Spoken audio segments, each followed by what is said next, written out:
Assalamualaikum warahmatullahi wabarakatuh. Perkenalkan, nama saya Ilham Haris Almeida Rahman dari Prodi Hubungan Internasional, kelas reguler B dengan nomor induk mahasiswa 20 200 510086. Tentunya saya nggak sendiri, saya ditemani oleh teman saya Yuda Oktori dengan nomor induk mahasiswa 20 200 510095. Nah, di sini kami akan menjelaskan tentang penalaran dan penarikan kesimpulan dalam filsafat. Nah, di slide pertama, penalaran atau penarikan kesimpulan adalah proses berpikir yang bertolak dari pengamatan indera yang menghasilkan sejumlah konsep dari pengertian sehingga pengamat akan mendapatkan gambaran sebelum mengungkapkan sebuah pendapat. Nah, penalaran sendiri dibagi menjadi dua. Yang pertama itu ada penalaran induktif dan penalaran deduktif. Penalaran induktif adalah suatu proses di mana untuk menarik kesimpulan berupa prinsip atau sikap yang berlaku umum berdasarkan atas fakta-fakta yang bersifat khusus. Atau lebih singkatnya, penalaran dari khusus ke umum untuk membuat kesimpulan. Nah, penalaran induktif sendiri kemudian dibagi menjadi 3 metode, yaitu generalisasi, analogi, dan hubungan kausal. Nah, generalisasi sendiri memiliki arti proses penarikan kesimpulan yang mengandalkan beberapa pernyataan yang mempunyai sifat tertentu untuk mendapatkan simpulan yang bersifat umum. Contoh dari generalisasi, jika ada udara, manusia akan hidup. Lalu yang kedua, jika ada udara, tumbuhan akan hidup. Dan contoh yang lainnya. Lalu ada analogi. Analogi memiliki arti cara penarikan kesimpulan dengan membandingkan dua hal yang mempunyai sifat yang sama. Contoh dari analogi itu ada Rudi adalah lulusan akademi militer, Tepan adalah lulusan akademi kepolisian. Nah, oleh sebab itu tujuan juga dapat menjalankan tugasnya dengan baik. Lalu ada hubungan kausal. Hubungan kausal memiliki arti penalaran yang diperoleh dari gejala-gejala yang saling berhubungan. Contoh hubungan kausal. Sebab akibat. Hujan turun di daerah itu mengakibatkan timbulnya banjir. Lalu akibat sebab. Andika tidak lulus dalam ujian kali ini disebabkan dia tidak belajar dengan baik. Yang ketiga ada akibat. Akibat. Ibu mendapatkan jalanan di depan rumah becek sehingga ibu beranggapan jemuran di rumah basah. Lalu slide selanjutnya dilanjutkan oleh teman saya Yuda Oktori. Baiklah, di sini ada penalaran deduktif.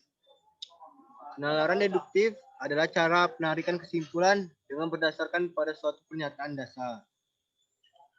Penalaran deduktif dibagi menjadi tiga macam silogisme, yaitu kategorial, hipotesis, dan alternatif. Lanjut. Kategorial disusun berdasarkan klasifikasi premis dan kesimpulan yang kategoris. Premis mengundang predikat dalam kesimpulan disebut premis mayor, sedangkan premis yang mengandung subjek dalam kesimpulan disebut premis minor. Dan sini ada silogisme dan sini ada silogisme kategorial terjadi dari tiga proposisi, yaitu premis umum atau premis mayor MY dan premis khusus atau premis minor MN, dan yang ketiga premis simpulan atau premis kesimpulan K. Dalam simpulan terdapat subjek dan predikat. Subjek simpulan disebut rem mayor dan predikat simpulan disebut rem minor. Contohnya, premis MY. Semua mahasiswa adalah lulusan SMA. Sedangkan premis MN, Stefani adalah mahasiswa dan premis K. Stefani adalah lulusan SMA. Next. Di sini ada yang kedua, silogisme alternatif. Silogisme alternatif adalah silogisme yang terdiri atas premis mayor berupa proposisi alternatif. Apabila premis minornya membenarkan salah satu alternatifnya, simpulan akan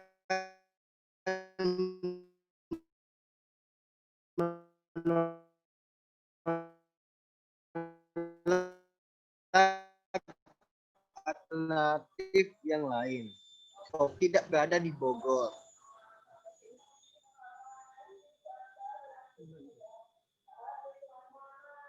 Lanjut.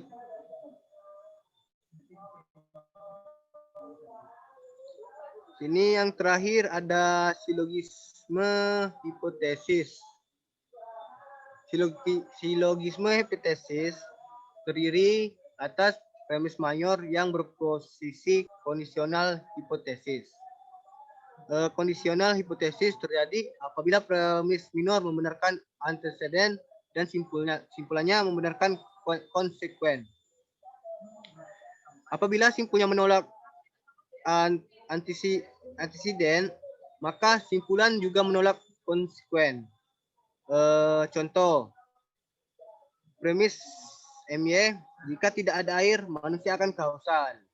Sedangkan premis MN, air tidak ada, maka premis K, manusia akan kehausan. Baiklah, itu saja yang dapat kami sampaikan. Bila ada kata salah, kami mohon maaf. Wabillahi taufiq wal hidayah. Wassalamualaikum warahmatullahi wabarakatuh. Sekian dan terima kasih.